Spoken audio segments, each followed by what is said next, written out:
Hello, this audio is Sentence Structure Part 2. The objectives of this audio is to review what you learned in Sentence Structure Part 1 audio, but also to discuss the different parts of a sentence, the subject and the predicate, compound subject, compound verb. We're going to talk about clauses, both independent clause and a dependent clause, and what makes a run-on sentence. So to review what you learned in Sentence Structure Part 1, a sentence is a group of words that express a complete thought. A sentence fragment is a group of words that does not express a complete thought. A declarative sentence states a fact. It ends with a period. An interrogative sentence asks a question. It ends with a question mark. An exclamatory sentence expresses a strong emotion such as surprise or disbelief. It ends with an exclamation point. An imperative sentence makes a request or gives a command. It usually ends with a period, but may end with an exclamation point. Parts of a sentence.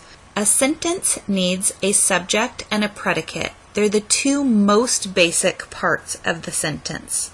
Remember, we talked in Sentence Structure Part 1 that you have to have a subject, a verb, and a complete thought to be a sentence.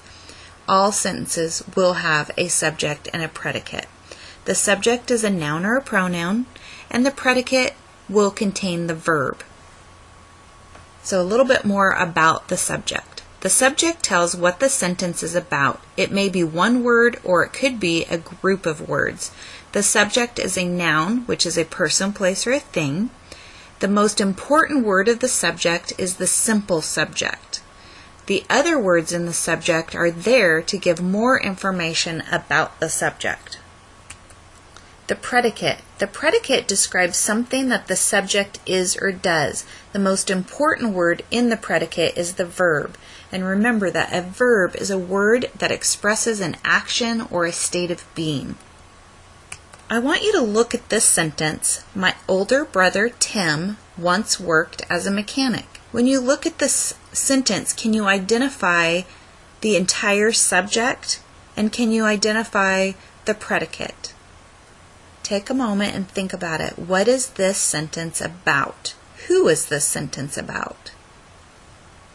Then what you would want to do is make a mental note of the words that actually tell what this sentence is about or give a little bit more information about who this sentence is about. So what I've done here, I've made the subject red and I've made the predicate blue. So as you look at it, you can see that the entire subject is a group of words. My older brother Tim. Now the simple subject is about Tim. I don't need the words my older brother, but they do give more information about who Tim is. So Tim is the simple subject. What did he do? Well, he worked. Worked is the verb. It is the most important word in the predicate, which is once worked as a mechanic. Now look at this sentence. It's a little bit more straightforward. She enjoys cutting hair. So when you look at this, can you tell who is the subject? In this case, it's a pronoun, she. She enjoys cutting hair. So when you look at this, she is the subject, and enjoys cutting hair is the predicate. Enjoys is the verb. It tells what she is doing. So look at this one. Tammy went to school. Can you identify who the sentence is about and what she did?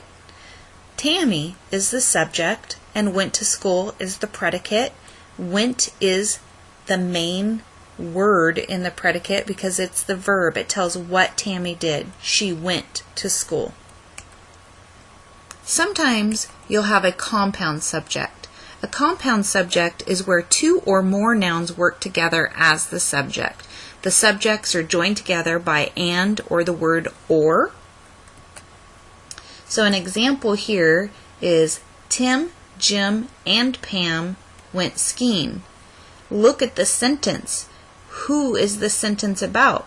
Well, it's about three people, Tim, Jim, and Pam. They're connected by the word and what did they do? They went skiing. So went skiing is the predicate, and the most important word of the predicate is the verb, which I've underlined is went. Tim, Jim, and Pam went skiing. Tammy and Kim went to the mall. So again, we have a compound subject. It is Tammy and Kim. They went to the mall. So went to the mall is the predicate, and went is the main verb in the predicate. A compound verb is where two or more verbs work together to describe what the subject does. The verbs are joined by and or the word or. Clauses. A clause is a group of words that include both a subject and a verb. The two types of clauses are independent clauses and dependent clauses. An independent clause is a complete thought. It has a subject and a verb. So we talked about this in sentence structure part 1, that you need 3 elements to be a sentence. An independent clause has those 3 elements. It's a complete thought, and it contains the subject and a verb. An independent clause can stand on its own as a sentence. This is called a simple sentence. Note, there are rules that must be followed if you connect 2 independent clauses, and we're going to talk more about this when we talk about punctuation. But for now, what you need to know is if you have 2 independent clauses, you can join those 2 independent clauses by a semicolon to make what we call a compound sentence, or you can join those independent clauses with a coordinating conjunction, and typically the most common conjunctions are and, or, and but. And we're going to talk more about those coordinating conjunctions too, in a way that you can memorize the coordinating conjunctions. Dependent clause. A dependent clause cannot stand alone in a sentence because it does not express a complete thought.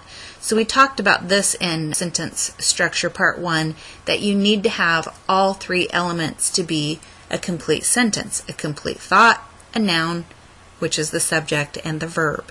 Well, in a dependent clause, you may have a noun and you may have a verb, but if it's not a complete thought, then it's a dependent clause, which we consider also a sentence fragment.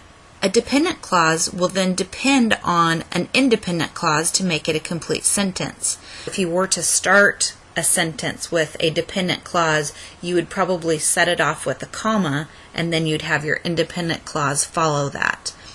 A dependent clause may also be called a subordinate clause. So when you're studying on your own, if you do any research on your own, you might read that it's called a dependent clause, you might read that it's called a subordinate clause. A subordinate clause usually begins with a subordinating conjunction, and there's a list of subordinating conjunctions. Examples of subordinating conjunctions are if, after, because, since, although, when, until. Run-on sentence.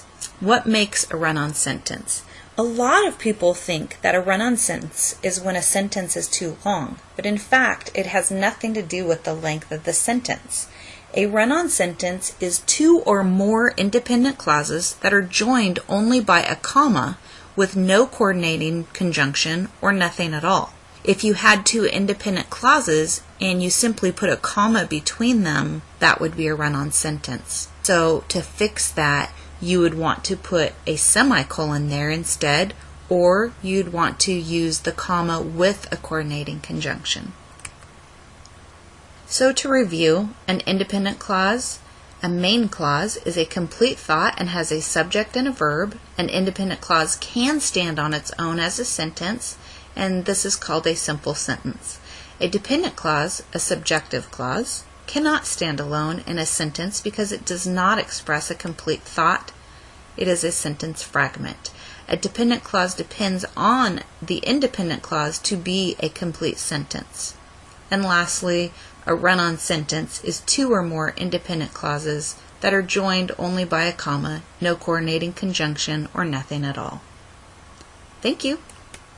Email me if you have any questions.